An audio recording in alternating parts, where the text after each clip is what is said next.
When you look at a crease pattern like this one, you probably are thinking that it took forever to draw, but that's actually not the case. So these crease patterns are extremely symmetric, and the ones I'm going to be talking about today have square symmetries, and there's no need to even copy and paste each individual twist. We're going to be looking at how we can have the minimum set of twists that then we can copy and paste everywhere without having a whole bunch of rotations and adjustments needed every time. So if I open up my template, like new from template, what I'm going to be looking for here is some templates that you can find in the link down in the description. So I'm looking for square blocks, and that's going to open up my square twist options, or things that I can do on a square grid, which aren't necessarily all square twists. And so I've got closed and open square twists, hybrid, which is halfway between closed and open, and I have videos on those, as well as iso area options and diagonal options, which we'll see later on in this video. Then we have right triangle twist options, and like I talk about in the general square twists video, there are more open options for all of these twists. You can also cluster them together and get into compound twists, which I cover more in my advanced twist techniques course. So looking at these guys, we want to start drawing a crease pattern, and I'm going to start us off with the easiest option possible. So here we're looking for CP square, which is another one in the download, free download from the templates in the link in the description. And you'll notice that this has line styles for mountain and valley folds, but we're going to get rid of those because we're going to be copying over those line styles with the template twists. So one of the things to recognize here is that I have right and left-handed versions of everything, which for squares is the same as taking a mirror image. For the triangular grid stuff that we saw in the last video, it was different because I needed to match up the mountains and valleys of those two different copies, and I wasn't going to have those lines cut off halfway through a grid spacing because my snapping wouldn't work well for adjusting that. And so I have the mountains longer on one and shorter on the other. Also, good morning, Nancy. Glad to see you here. So for this first demonstration of square twist symmetries, I'm going to choose a closed square twist on the front, right-handed, that'll be my central twist, and an open square twist on the front, left-handed. And I'll hit Control-C to copy that, come over to my other template, and paste them in.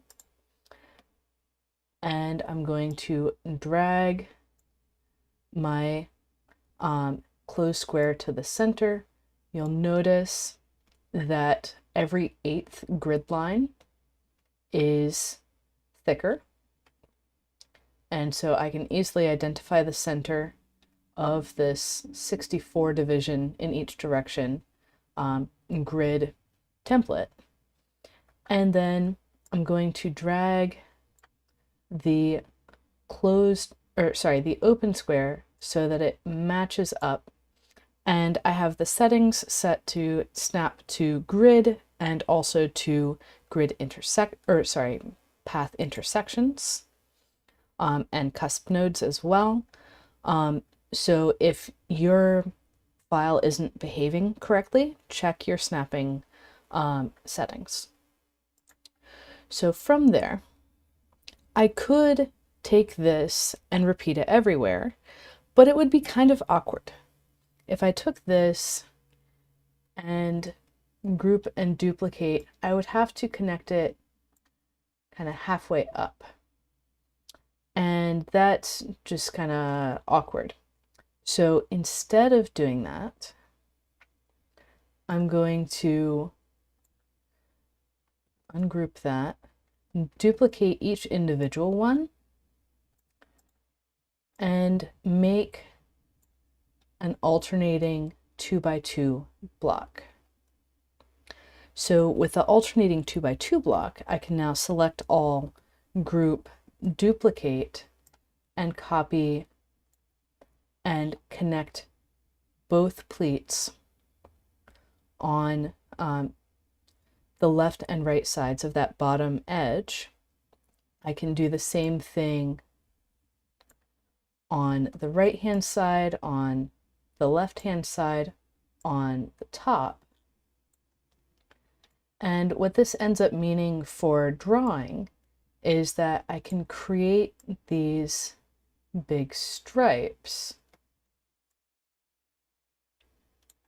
and then copy the stripe the rest of the way down. Turns out I didn't need these last two. And then I can copy that whole stripe, and we're going to be careful to make sure that everything is staying at least covering the boundary. So I've got a little bit here that I'll clean up at the end of another chunk that needs to be added. But I can go ahead and keep copying out. And this one I'm going to bring down here because that will fit. And on this side, I don't have any issues. I'm going to grab this chunk that's not in my bounding box and bring it over here and duplicate another.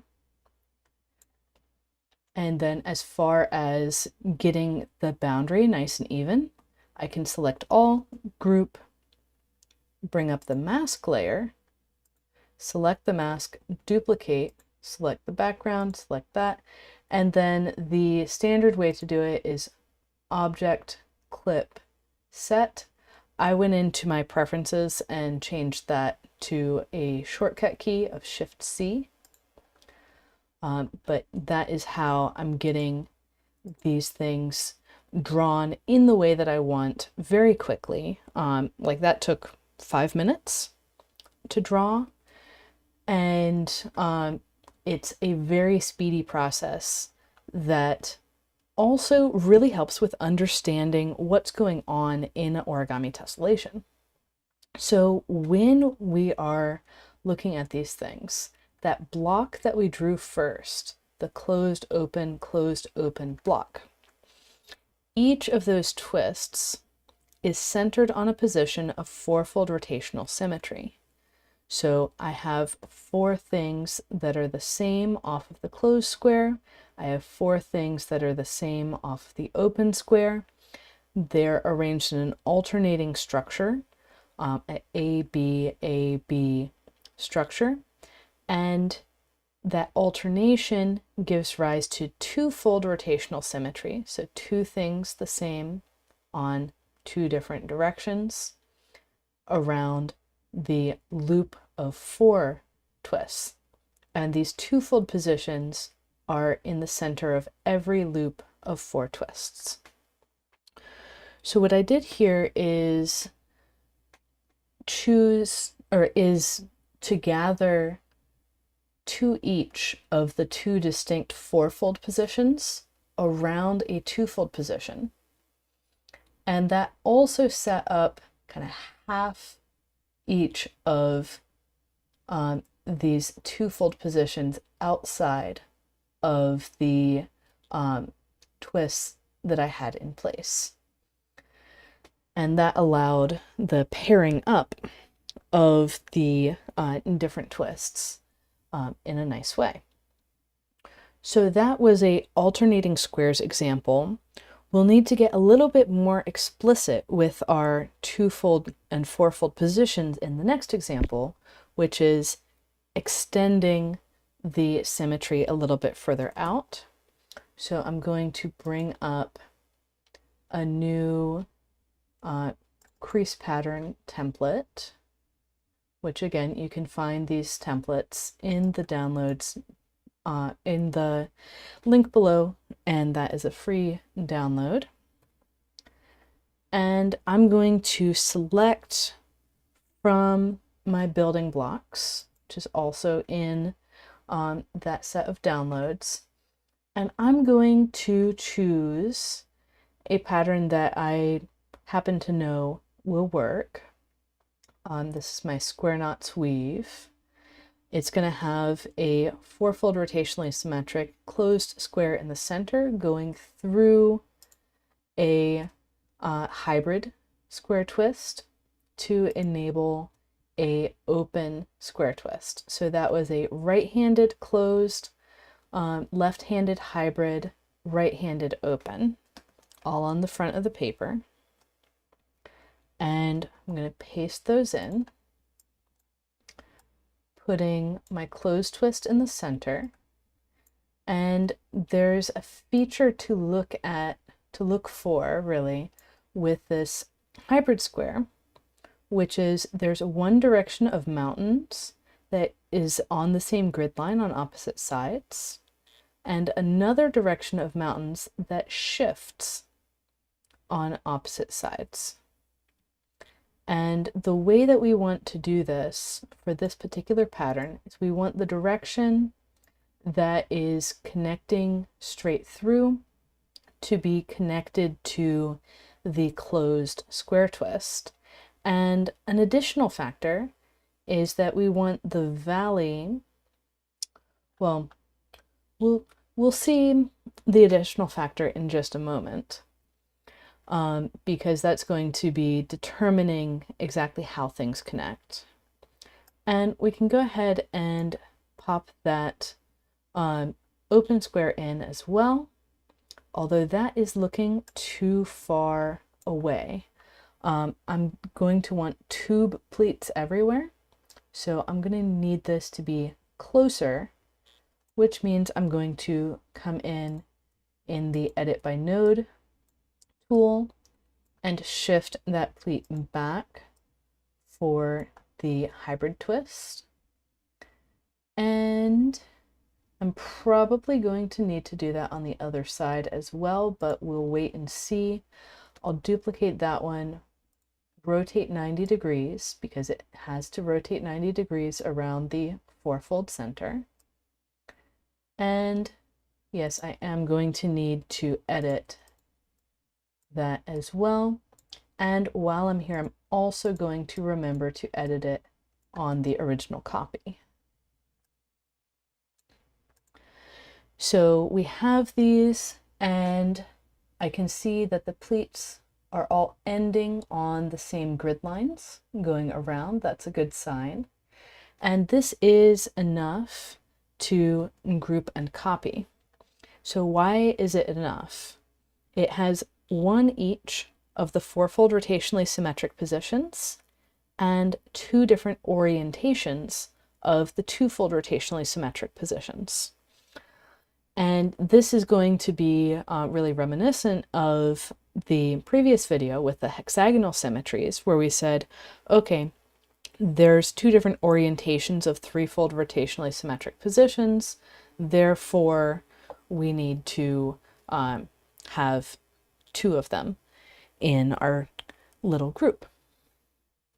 So yeah, there's lots of ways of thinking about this, but the key feature here is I have the first fourfold, the second fourfold, and two different orientations of the twofold.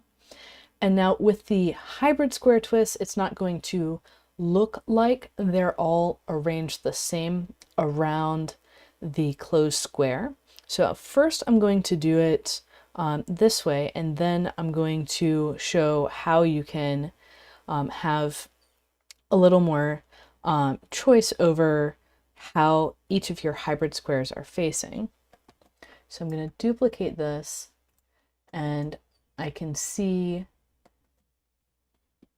that it does indeed fill the space around my central repeat.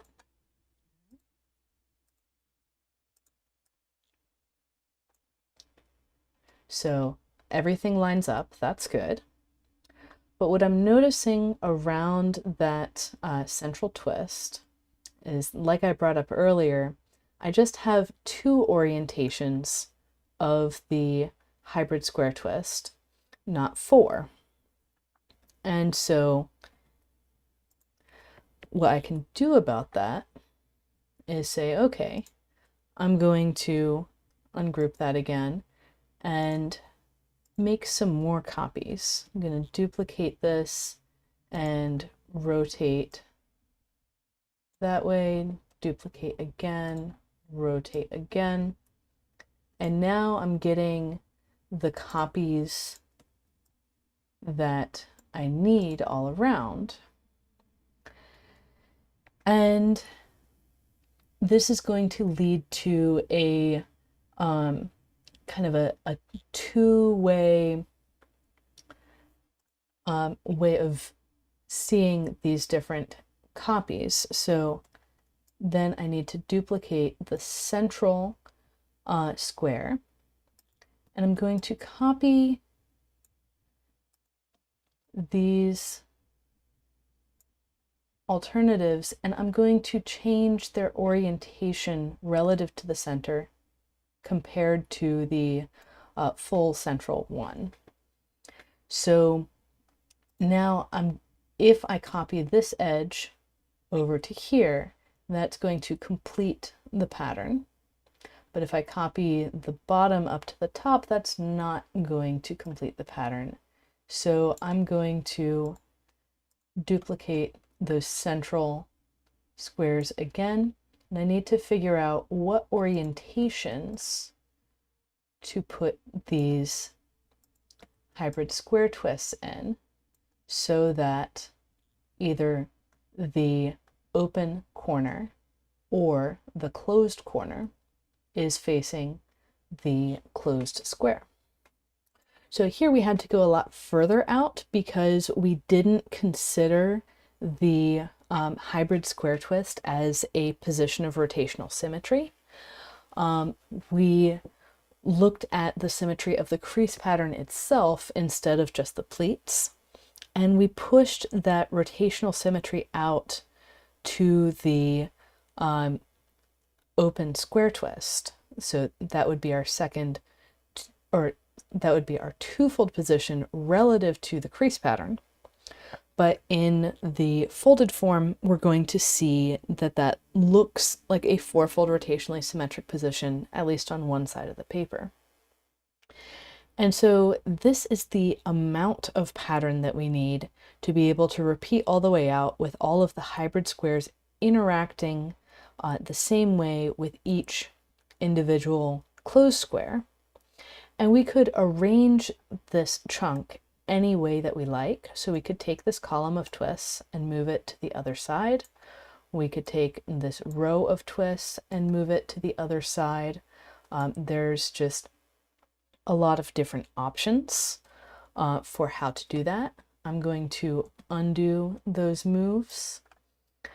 And so now if we were to group and duplicate, we can verify that this is indeed lining up top and bottom.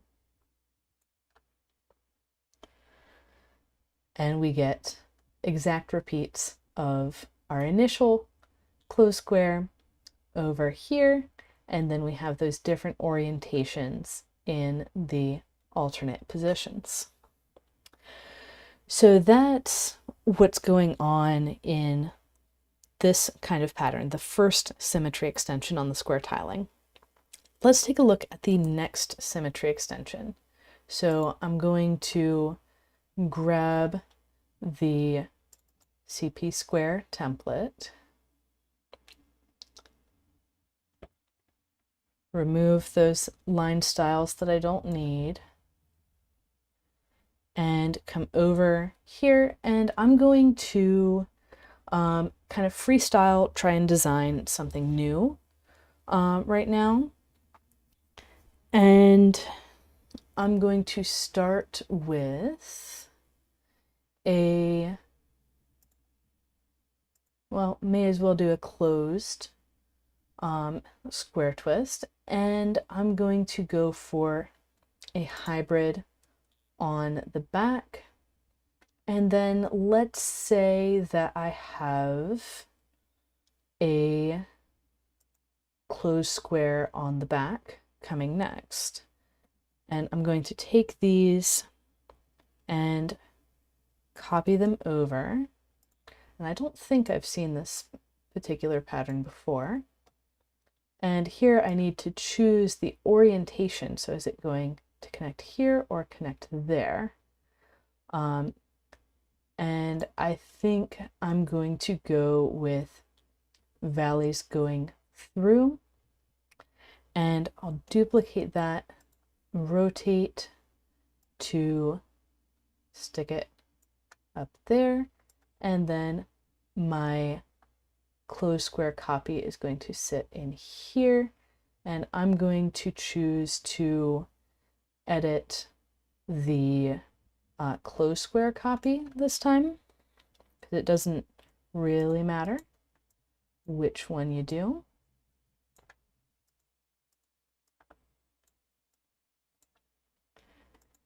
And notice that I edited opposite sides of that closed square because this is going to be the two-fold rotationally symmetric position. And since it is the two-fold rotationally symmetric position, I can draw a line from the four-fold position to that two-fold position. I'll make that more bold for you.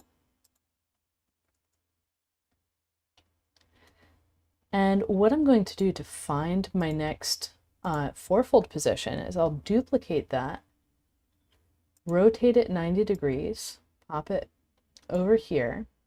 And so now I need a new twist whose center is in that position and is coming off of this pleat.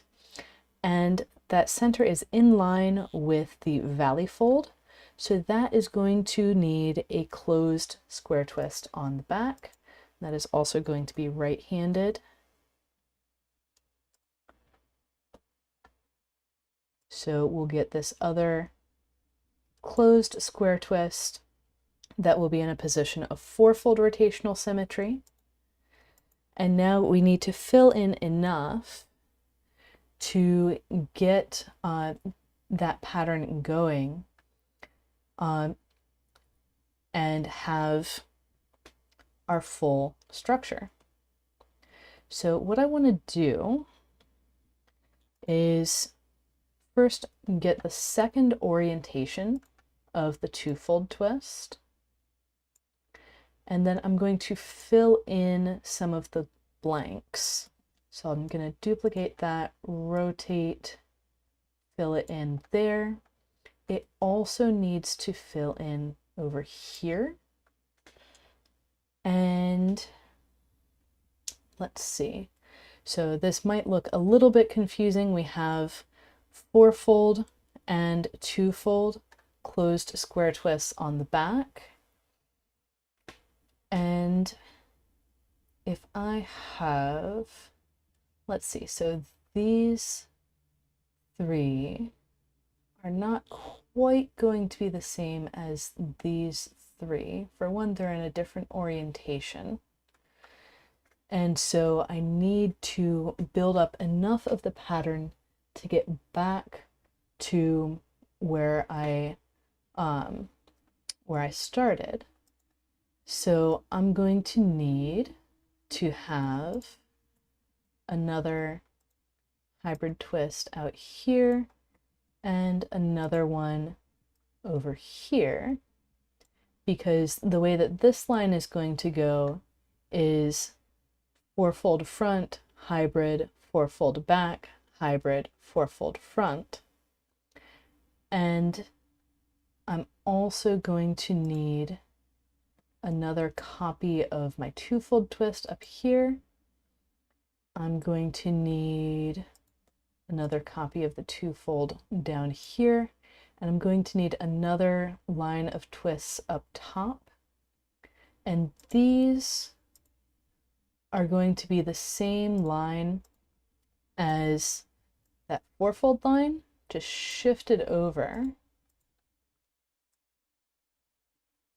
So I have those copies now. So this functionally is really similar to that alternating squares block that we saw at the beginning. So I've got 2 each positions of the 4-fold rotationally symmetric twists.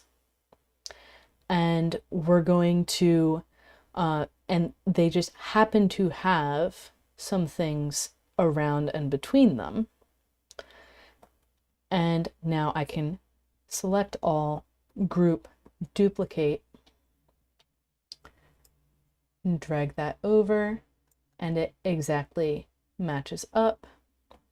Select all of that, copy down, and it exactly matches up.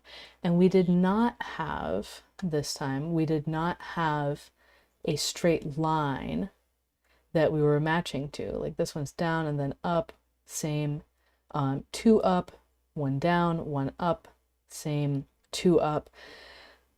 This is all over the place. But the point is that it is matched exactly on the bottom. And so we're able to get all of this structure in place, even though we have quite a bit of chaos going on, frankly. And so now we've got these different structures, different patterns that are showing up. And I'm seeing some strong similarities between this pattern and another one that I do know from the opposite side of the paper. And I think that would be the hybrid rosettes would be really similar.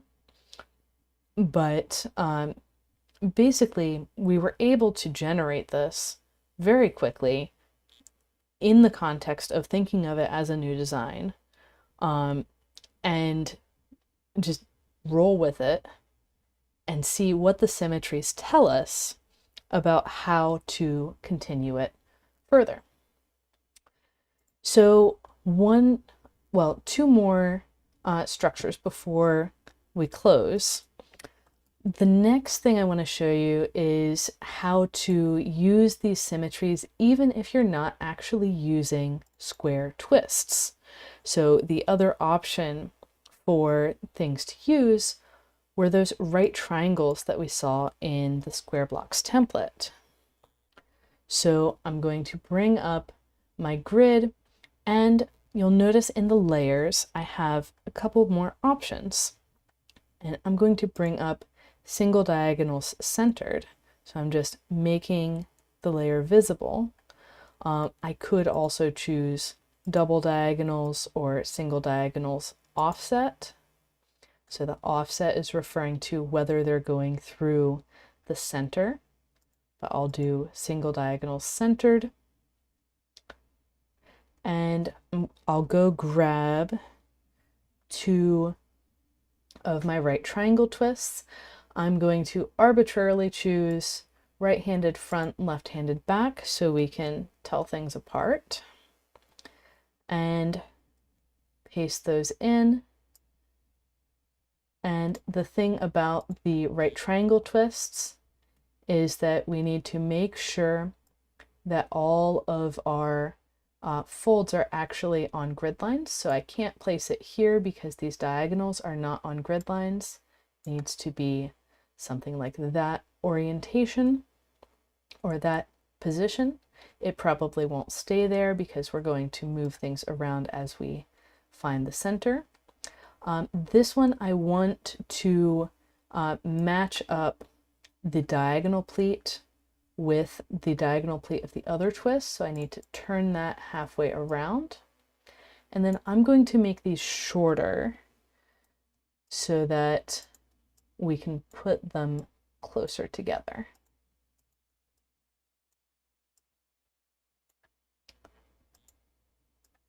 So if we have this chunk and we want to duplicate that and rotate 90 degrees, we can stick it there. We can choose to, so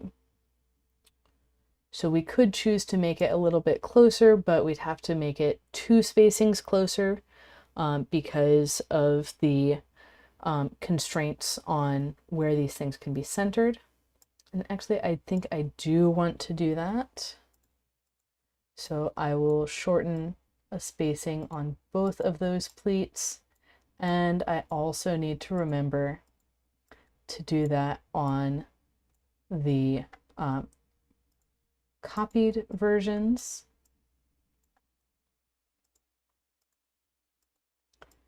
So I'll shift that closer in and then duplicate, rotate, duplicate, rotate. So now I have a loop of 8 of these guys, and I'll select them all and move them so that they're centered. So that is my grid intersection in the center of the template. And this isn't quite enough to be able to copy everywhere yet. This is one loop around a position of 4-fold rotational symmetry, but we also need our other position of 4-fold rotational symmetry, and we need some position of 2-fold rotational symmetry as well.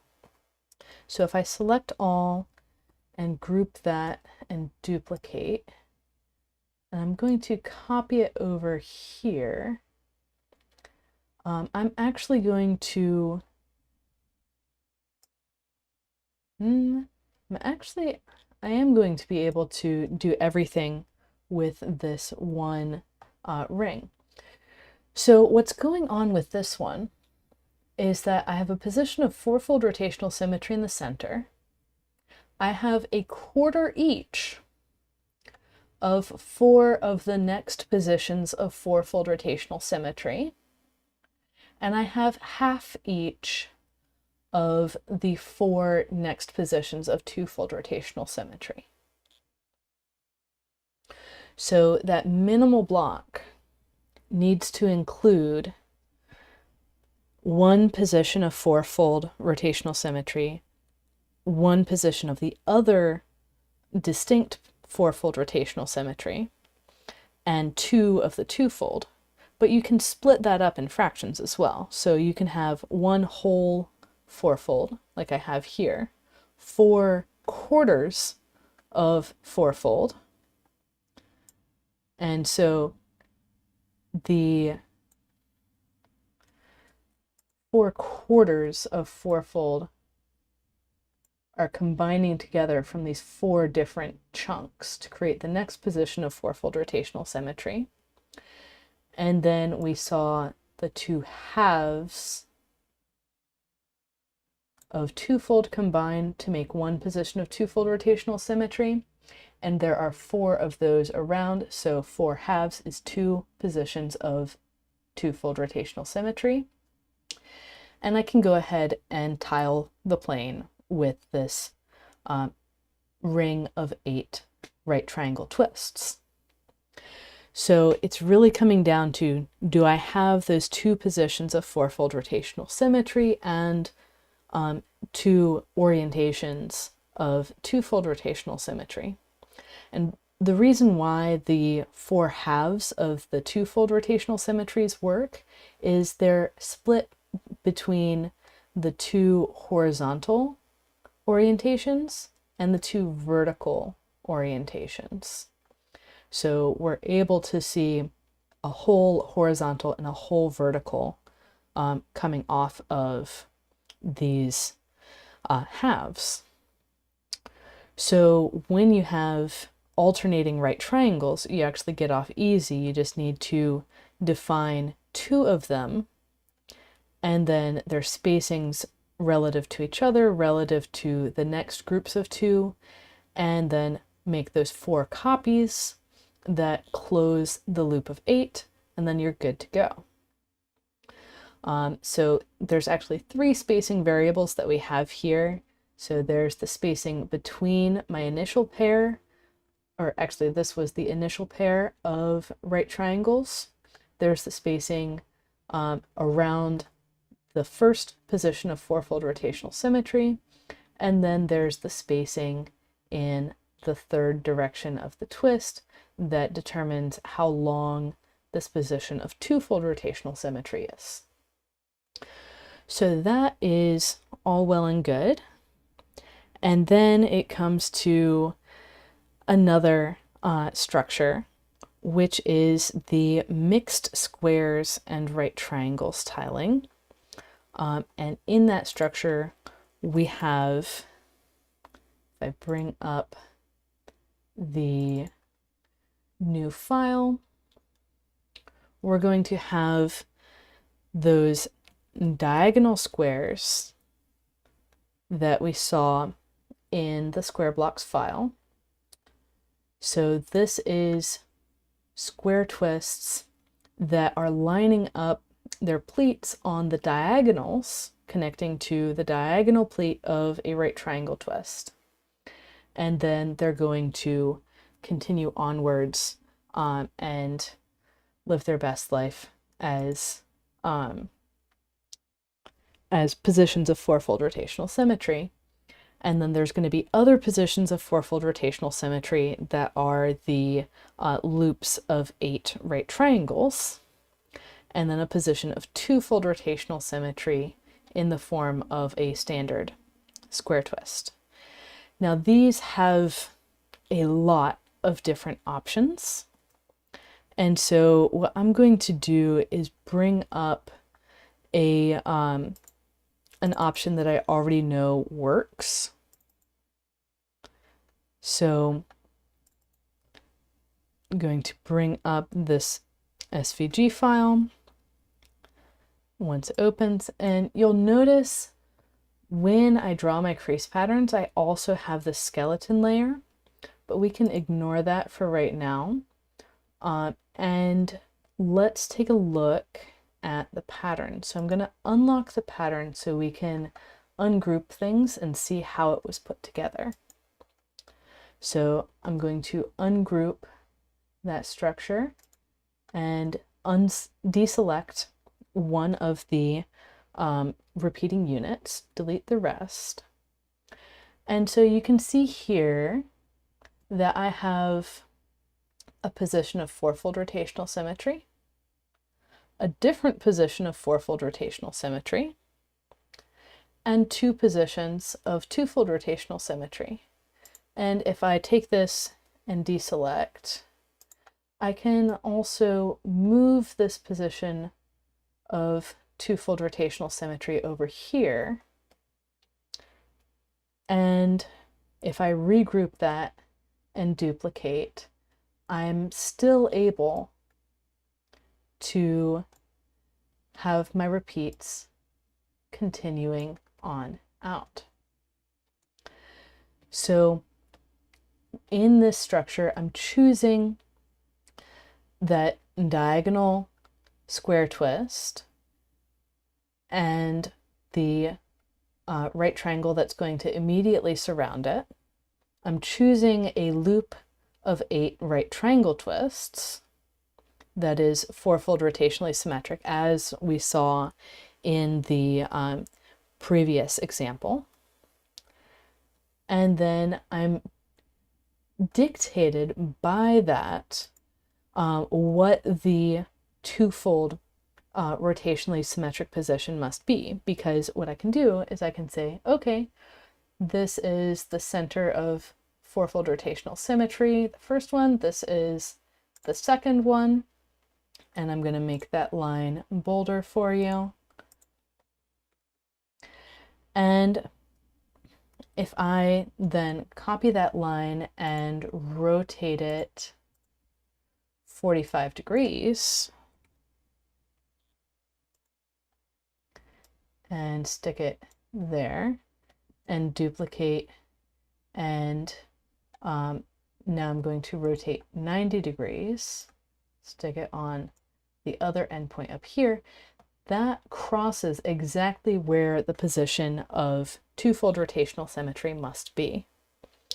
So that is a very highly determined twist. We don't get to choose what goes there, which means that it could end up landing in a position where you can't put a square twist, or a position where it's going to be a cursed square twist. And check out my video on cursed twists for more information on those. Basically, they're halfway between closed on the front and closed on the back. They require pre-creasing, and they're generally a pain to deal with. But if you did want the crease pattern template for a cursed twist, that is available through Advanced Twist Techniques. So these kinds of structures and exploring them is exactly what I talk about in my Tessellations by Tiles course. And all of the structures that we talked about today have their own lessons in Tessellations by Tiles. And there's a lot of different tessellations that you can find if you're willing to explore those extended symmetries and take a look at these strange ways of arranging twists.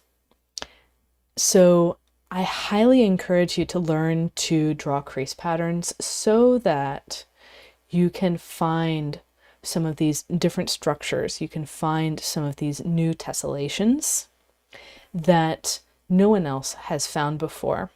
And there's a really, really wide open field of tessellations to explore. These that I've shown you are just scratching the surface, kind of an appetizer for the possibilities if you start putting these blocks together for yourself. So that's my invitation for you this week. Go and explore, try and find something new. Use these techniques of square symmetries. Use the template files to see what can you find that's most appealing to you. So happy folding, everyone. And I will see you next week to talk about triangular symmetries and special considerations for drawing those crease patterns. Happy folding, happy drawing, and I'll see you then.